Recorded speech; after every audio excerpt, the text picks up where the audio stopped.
Rat, Subterranean News, 1968-69. We lived in the eye of a political and cultural hurricane, the most intense period for the movement.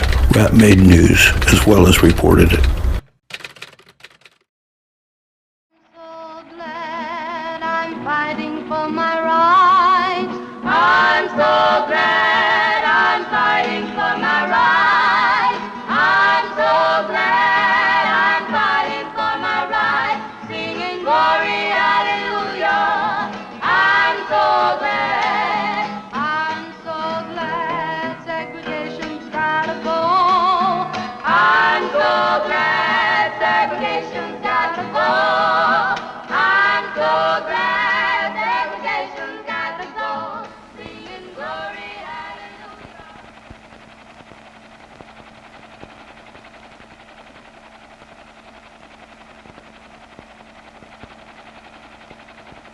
Oh, this the light of mine.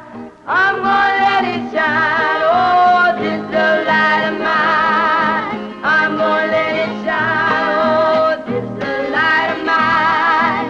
I'm gonna let it shine. Let it shine. I was asleep in the last month in an Airbnb, actually, in a South American city. Just absolutely normal night. I woke up like 4 in the morning sweating. I'd relived this incredibly vivid dream of Selma, Alabama. And it was a dream about hatred. And I was sweating, and not in a tear, but in this emotionally twisted place. The white working people and young people were screaming all these horrible things. Basically, black people were trying to vote. The white people had been manipulated. And the pure hatred is what somehow out of my subconscious, all these years later, exploded with absolute surprise in a comfortable room in South American city. The amazing thing is the whole system has kept the white people down. Mississippi has the worst school system in America, worst health care, worst diet. We could go through a whole, if we get to the deep South, the whites have really suffered under the system. And my dream, oh, gee, you should be blessing us. We're coming here to shake everything up. And the black people are shaking everything up, and you might get a fairer shake out of the whole economic class system that you're in if we're successful.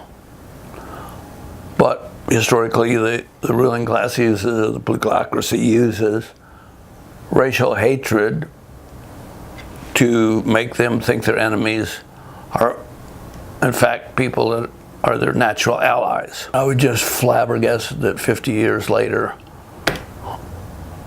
that venomous hatred, which was so foolish, was so present in my subconscious. That's an interesting introduction to Selma, and it's one slice. The black community was trying to march to Montgomery, Alabama, to present Governor George Wallace with a petition for voting rights. Pretty innocuous stuff. They were stopped on the Edmund Pettus Bridge.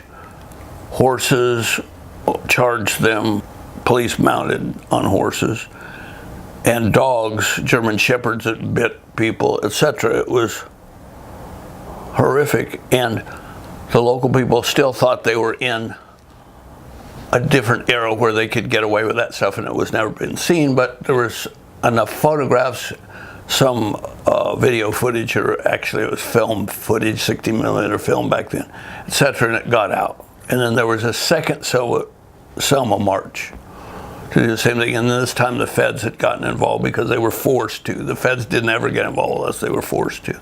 Martin Luther King came and all that. And the whites, I have lots of pictures, were still there screaming stuff and all that because they didn't understand in any deep way what was going on. All they do was being superficially reactionary.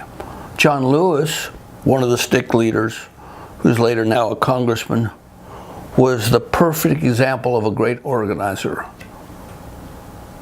Quiet, determined, brave, articulate in a plain-spoken way, believable. You didn't think he had any other agenda than what he was saying, and that was very powerful. It was, this is unjust, and we're doing our best to stop it. We do not want our freedom gradually, but we want to be free now.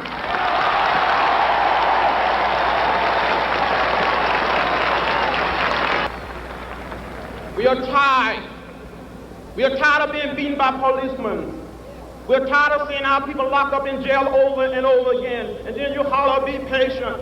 How long can we be patient? We want our freedom, and we want it now. People have these, in these events, these heroic ideas of them. A couple days later, the civil rights marchers were marching to Montgomery to present Governor Wallace with this petition, which I think he refused at the time when they got there. And somebody said, do you want to meet Martin Luther King, who was the civil rights leader, but to me, not as important as the SNCC ones, but of course, yeah, sure. And who was Martin Luther King? I go up, and the marcher taking a break, and he's leaning up against a wall.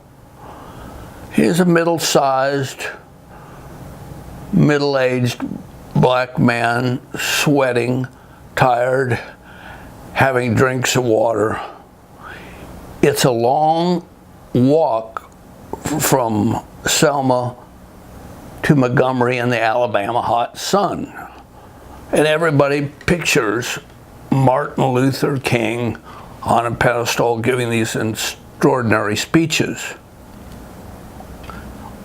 Martin Luther King's normal day was a middle-sized, middle-aged man appealing to his followers' best instincts, trying to keep coalitions together, getting hot and dusty and thirsty, and just doing grind work. And Martin Luther King wouldn't be Martin Luther King unless he could just do the work. And nowadays everybody thinks it's fancy and heroic stuff and don't think that every day Martin Luther King was doing all that work. And when I talked about death threats, he got real death threats, but he couldn't give in to fear. They're going to kill me. I just have to go about doing my work, and that's exactly what Martin Luther King did every day. That's what I learned in Selma.